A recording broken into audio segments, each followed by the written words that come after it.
Hi guys, welcome back to my YouTube channel, and today we're going to be going through what is in my park bag.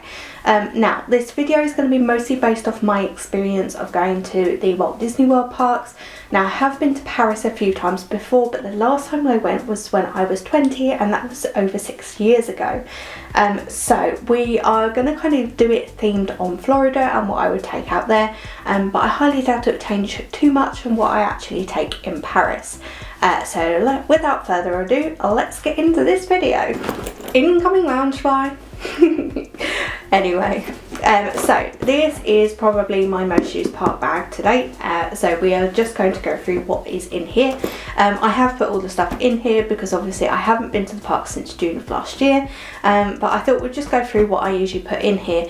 Now, believe it or not, I usually carry my camera in here, and I don't actually have the smallest camera. I have a Canon 250D, so it does fit in here with all the other stuff that I put in there, but it does make it a bit of a nightmare of getting things out the bag. So yeah, let's open it up and have a look at what I've got in here. So like I said, I like to travel light, but rain mac. So I think they're either called rain mats or rain ponchos, whatever you want to call them. These are essential for when you're visiting the Florida parks, and for some very bizarre reason, when we went out there in June, we really didn't actually have to use these much. Now we had one day where we were literally almost we were rained out of Hollywood Studios completely. It was a torrential downpour, it just wasn't letting off, and we were soaked through. However, these did help in terms of keeping the majority of us dry, but the rest of us really wasn't dry by the end of it. And yeah, so these are just a little lightweight poncho. So for anyone who's interested, I actually picked these up before I went last year in June, from the middle of Lidl. Oh god, that rhymes. The middle of Lidl. But anyway, and these are actually only £1 a go. So I picked up quite a few of these because I was just like, I might as well, why are they cheap, why have they got them, and it's not like I wasn't going to go back to Florida, so these are super handy. So especially in Florida, maybe not so much in Paris because I'll have a proper coat for there, but these are super useful. Next up, kind of comes as a package deal. This is kind of lobbed in the bag, so I do apologise, is my portable charger. Now this portable charger has 2 charging points at the bottom here, so both me and my friend can use it if we need to, and it actually holds up to 4 phone chargers in it. So this is really handy. It is extremely heavy. It is the size of a brick, but it does the job. And then obviously I have my lead. The one I take is actually an adapter lead, so both me or my friend can use it, so we don't have to worry about taking 2 separate leads. So yeah, let me just show you that. That is the make of it.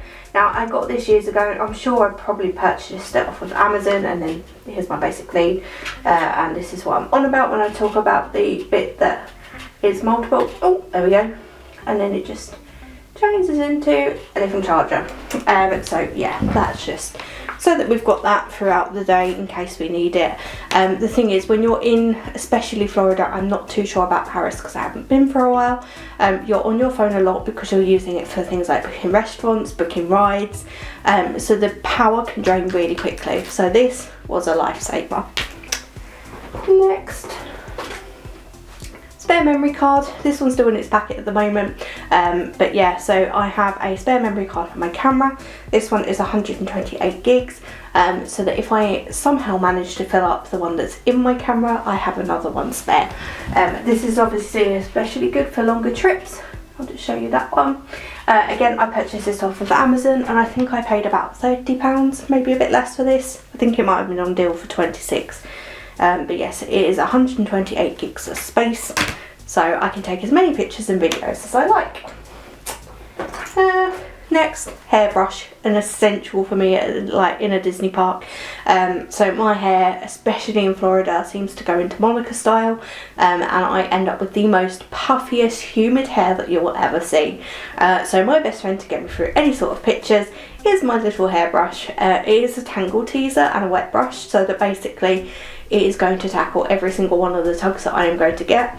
I'm not going to show you up close because I have taken most of the hair out, but it's still like, you don't want to see a used hairbrush.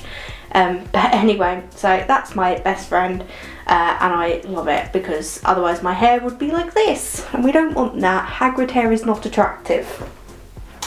Then for Florida, not so much Paris in the winter, but maybe in the summer, but especially for Florida, portable fan. Best thing that you could ever have. The heat in June, I did not believe people, but oh my goodness, it is like you're sitting on the sun.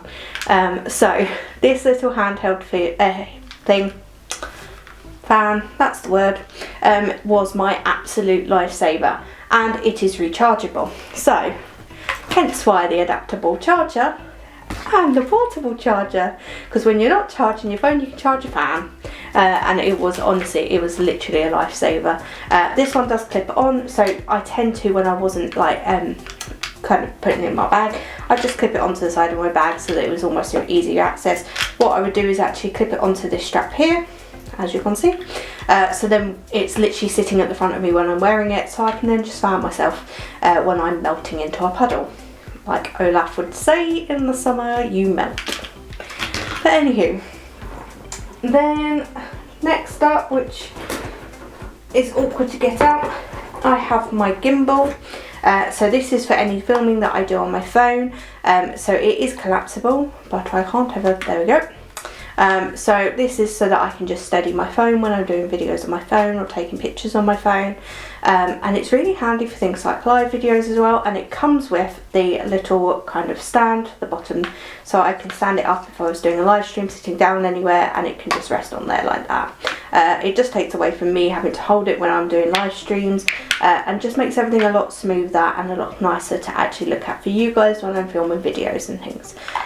So I am still getting to grips with using this, but I am using it more and more, and actually I find it so helpful. But I think the only downside I would talk about with my gimbal, which I'll show you up close in a second, but the actual part that it your phone attaches to is on a magnet system. Now the magnet is fairly strong, however I would worry that if someone tried hard enough that they might actually be able to yank your phone off of it and then steal your phone.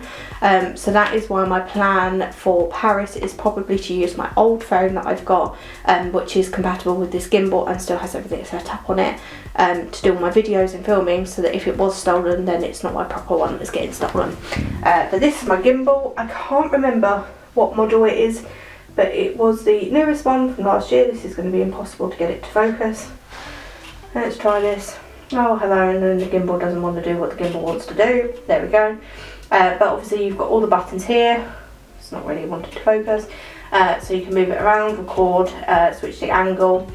Then obviously the button at the back, you can center it and things like that. And then you've obviously got the stand. And then this is what I'm talking about in terms of the actual attachment for the phone itself. So it just pops off like that. Now, as you can hear, it is a strong magnet, but yeah, it does worry me slightly. So anyone who's got experience of actually using gimbals, I would really love to know whether you've had any issues like that where you were worried that, or someone even attempted to take your phone, or whether it's quite secure in the actual gimbal itself. There we go. And then finally, like I said, I travel quite light. Sometimes I take like a lipstick or a bit of makeup just to touch up throughout the day. Blotting paper for Florida is an absolute must, but I have run out at the moment, so I do need to get some more of that. But I just take a little purse. Now this isn't my normal everyday purse. I like it to be a bit more compact because I'm not going to need half the things that are in my normal purse. So like all of my cards that I have for the UK in terms of things like Matalan, boots, God, why do I have a Matalan card at my age? But anywho, you know the deal. But all those sorts of cards stay at home, and I just take my essentials in my small purse. But yeah, so that is that. So that is my park bag. I hope you enjoyed this video. Don't forget to like, comment and subscribe. Maybe tell me down below what your favourite Disney film is this time. But yeah, and I look forward to seeing you in the next video. Bye guys!